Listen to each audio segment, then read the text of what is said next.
आपको मेटलर्जी वाला चैप्टर कैसा लगता है? Means general principles and processes of isolation of metals. Theoretical है ना, जेई एप्टीट्यूड के हिसाब से फिट नहीं बैठता, बहुत सारी इक्वेशंस हैं। चलो इस चैप्टर को कैसे ग्रिप करना है जल्दी से समझते हैं। ग्रिप करने के लिए सबसे पहले क्या पता होना चाहिए कि इस चैप्टर के इंपॉर्टेंट टॉपिक्स कौन कौन से हैं। तो इंपॉर्टेंट टॉपिक्स में जो सबसे पहला टॉपिक है that is occurrence of metals. Means metal native form में किस पर्टिकुलर तरह से हमें मिलती है, राइट? पोर्स कौन कौन से हैं मेटल के, that is the first important topic. फिर उस पर्टिकुलर ओर को हम किस तरह से कंसंट्रेट करते हैं और क्रूड फॉर्म में उससे मेटल कैसे एक्सट्रैक्ट करते हैं, ये दूसरा इंपॉर्टेंट टॉपिक हो गया। Then the third important topic is जो एक्सट्रैक्शन में थर्मोडायनेमिक और इलेक्ट्रोलिटिक प्रिंसिपल्स इन्वॉल्व है, वो कौन कौन से हैं, जिसमें इलिंगम डायग्राम पढ़ते हैं आप, राइट? मीन्स कौन से पर्टिकुलर मेटल को एक्सट्रैक्ट करने के लिए उसको रिड्यूस करना है, ऑक्सीडाइज करना है, या उसको किस ऑक्सीडाइजिंग एजेंट से या रिड्यूसिंग एजेंट से रिएक्ट कराना है, किस टेम्परेचर पे रिएक्ट कराना है, वो सारी चीज़ें जो हैं इम्पॉर्टेंट टॉपिक्स की कैटेगरी में आती है। अब मेटल आपकी एक्सट्रैक्ट हो गई, तो एक्सट्रैक्ट होने के बाद उसका प्यूरिफिकेशन होगा, प्यूरिफिकेशन के बाद सर्टेनली उसका रिफाइनिंग होगा, ठीक है?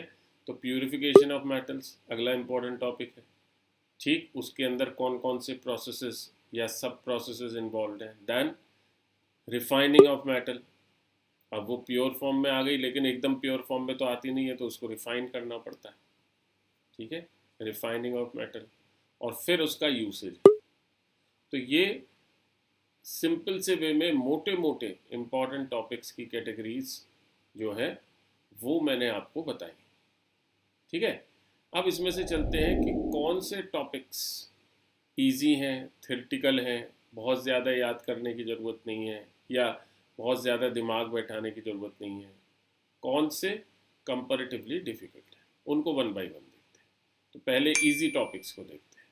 तो इजी और डिफ़िकल्ट ये person to person, student to student vary करता है, आपके एप्टीट्यूड पे डिपेंडेंट होता है, आपकी सोच पे डिपेंडेंट होता है। लेकिन हाँ, कुछ चीज़ें हैं, कुछ टॉपिक्स हैं, जितने इंपॉर्टेंट टॉपिक्स मैंने बताए, जिनको आप इजी की कैटेगरी में रख सकते हो मेरे हिसाब से, ठीक है?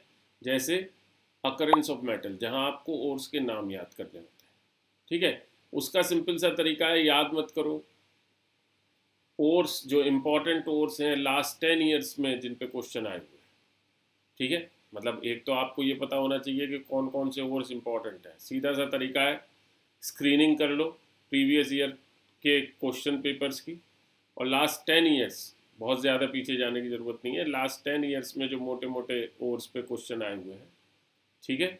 उन ओर्स की एक लिस्ट बना लो अलॉन्ग विद द फॉर्मूले, और अपनी टेबल के सामने चिपका लो, मतलब किसी ऐसी जगह पे लगा लो जहाँ आप उसको एक बार दिन में 5 मिनट देख सकते हो ईमानदारी से, ठीक है? तो याद करने की ज़रूरत नहीं होगी, पिक्चराइजेशन टेक्निक से वो आपके दिमाग में चला जाए। फिर कंसंट्रेशन ऑफ ओर्स, सबसे आसान प्रोसेसेस हैं। ओर को मीन्स जो ओर हमने निकाला उसमें से जो वेस्ट मटेरियल है वो अलग हो गया, और जो मेजर मेटल का पार्ट है वो कंसंट्रेट हो गया। उसके लिए डिफरेंट डिफरेंट प्रोसेसेस हैं, स्टेप बाय स्टेप वो आपको एनसीईआरटी में दिए हुए हैं, आप उनको आसानी से दिमाग में रख सकते हो, क्योंकि हर एक और टाइप के लिए अलग तरीके का कंसंट्रेशन प्रोसेस है, कोई बहुत मुश्किल चीज़ नहीं है। इसमें भी सबसे ज़्यादा जो इजी पड़ता है, अगर आपके दिमाग में बस गया है, that is froth flotation process, that is one of the easiest, और सबसे ज़्यादा सवाल भी उसी पे आते हैं सल्फाइड ओर के लिए। इसके अलावा प्यूरिफिकेशन ऑफ मेटल्स के कुछ प्रोसेसेस, राइट? और यूजेस ऑफ मेटल्स, क्योंकि वो तो सिंपल आपको सिर्फ याद ही रखने होते हैं थोड़े बहुत, ठीक है? लेकिन इसको पढ़ने का जो तरीका है वो इम्पॉर्टेंट है कि प्लीज़ फ्लो चार्ट बनाइए, फ्लो चार्ट्स के हिसाब से पढ़िए, आपको आसानी रहेगी, ठीक है? अब आते हैं डिफिकल्ट टॉपिक्स पर। डिफिकल्ट टॉपिक्स भी पर्सन टू पर्सन वेरी करेंगे। मेरे हिसाब से जो थोड़े डिफिकल्ट हो सकते हैं क्योंकि रिएक्शंस ज़्यादा इन्वॉल्व हैं या प्रोसेस थोड़े से कॉम्प्लिकेटेड है, राइट। उस लिहाज से अगर हम देखते हैं तो पहली कैटेगरी आती है एक्सट्रैक्शन ऑफ क्रूड मेटल्स की कुछ प्रोसेसेस हैं, जिसमें इन पर्टिकुलर अगर हम देखें तो रोस्टिंग और कैल्सिनेशन जैसे प्रोसेसेस जो है वो तो इजी हैं, ठीक है, लेकिन बाकी प्रोसेसेस थोड़े से टफ पड़ते हैं क्योंकि रिएक्शंस ज़्यादा इन्वॉल्व होती हैं, ठीक है। तरीका ग्रिप करने का वही है जैसा मैंने बताया कि आप सिंपल से वे में इक्वेशंस को फ्लो चार्ट्स के अंदर फिट कर लें और उस हिसाब से फ्लो चार्ट्स को बार बार देखें, ठीक है, रटने की कोशिश ना करें।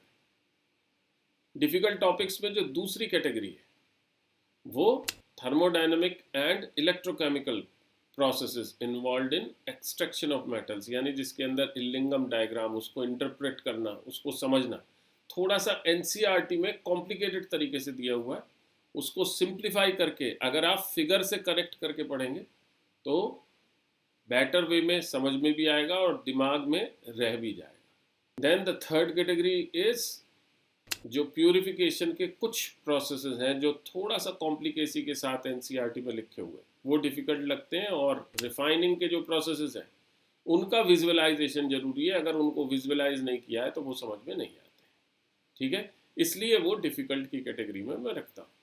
अब बात करते हैं स्ट्रैटेजी की। तो स्ट्रैटेजी में सबसे पहली चीज़ वही प्री रिक्विसाइट्स। क्या क्या प्री रिक्विसाइट्स चाहिए, मीन्स इस चैप्टर को पढ़ने से पहले क्या किस किस बात की आपको नॉलेज होनी चाहिए। अगर उसको समझते हैं तो केमिकल बॉन्डिंग का मोटा मोटा आइडिया होना चाहिए, थर्मोडायनेमिक्स का मोटा मोटा आइडिया होना चाहिए, इलेक्ट्रोकेमिस्ट्री, राइट, इन पर्टिकुलर इलेक्ट्रोकेमिकल सीरीज और उसकी एप्लीकेशंस, उसका प्रॉपर आइडिया होना चाहिए।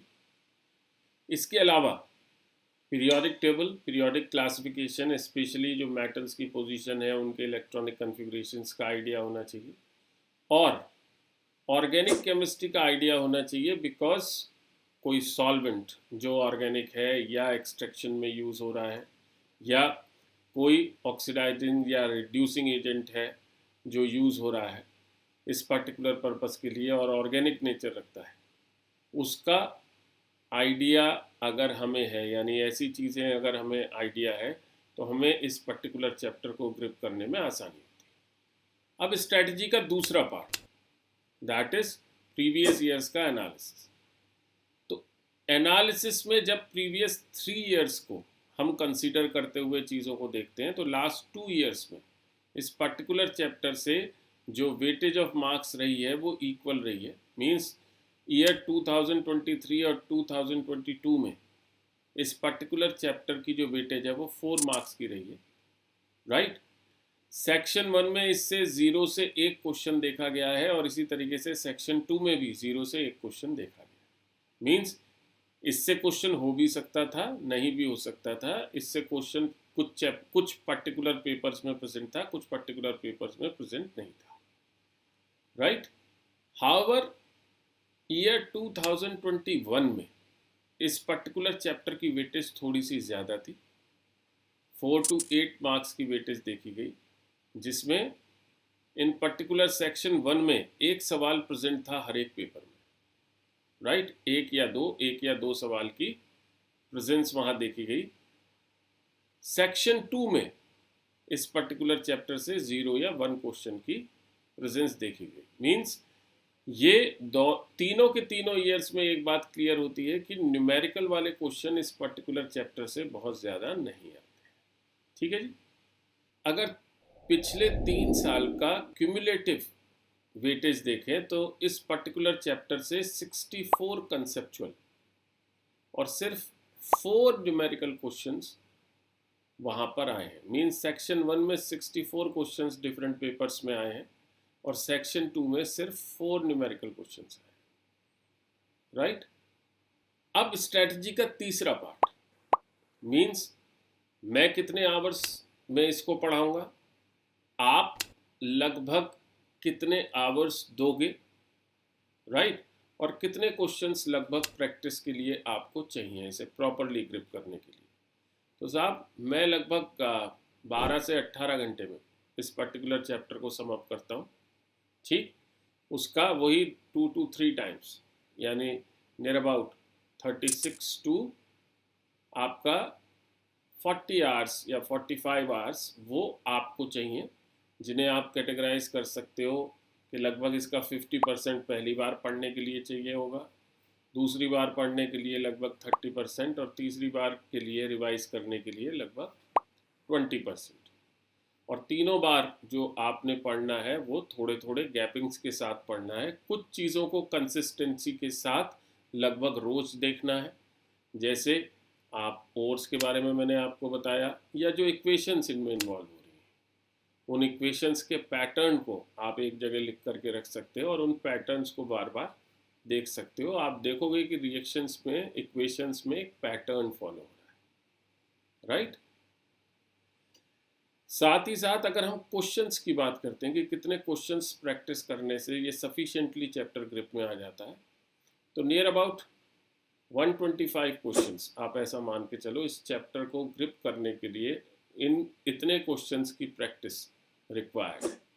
प्रैक्टिस करने के लिए चैप्टर वाइज किताबें तो आपके पास मौजूद हैं ही अरिहंत की, इसके अलावा एकेडजा की हेल्प आप ले सकते हो, जिसका लिंक नीचे डिस्क्रिप्शन में दिया हुआ है, राइट। तो ये चैप्टर वैसे तो इजी की कैटेगरीज में आता है, क्वेश्चंस भी इससे मॉडरेट लेवल के आते हैं, बट नॉर्मली इसको अधिकतर एक तो लास्ट में पढ़ाया जाता है कोचिंग्स में, वो एक इशू है। दूसरा, इसमें क्योंकि इक्वेशंस ज़्यादा हैं तो थोड़ी सी घबराहट इस चैप्टर को देख करके होती है, लेकिन अगर आप ध्यान से देखोगे जो क्वेश्चंस पूछे गए उन क्वेश्चंस को अगर ध्यान से देखोगे तो 3 मेजर सेक्शंस निकल करके आते हैं जिन पे क्वेश्चंस पूछे गए। एक तो मैंने शुरुआत में भी बताया, ओर्स के नाम आ सकते हैं, मैचिंग में आएंगे अधिकतर अगर आएंगे तो, फ्लोटेशन प्रोसेस से रिलेटेड क्वेश्चंस आ सकते हैं जो डायरेक्ट आएंगे, रिफाइनिंग के प्रोसेस से रिलेटेड क्वेश्चंस अधिकतर आते हैं जो कि डायरेक्ट आएंगे, ठीक है। और अधिकतर एक चीज़ और भी देखना कि वेपर फेज रिफाइनिंग से रिलेटेड क्वेश्चंस आएंगे या जोन रिफाइनिंग से रिलेटेड क्वेश्चंस आएंगे, खासतौर से एग्जाम्पल। तो ये सारी चीज़ें अगर आप पकड़ के रखते हैं तो इस चैप्टर में बढ़िया नंबर लिए जा सकते हैं।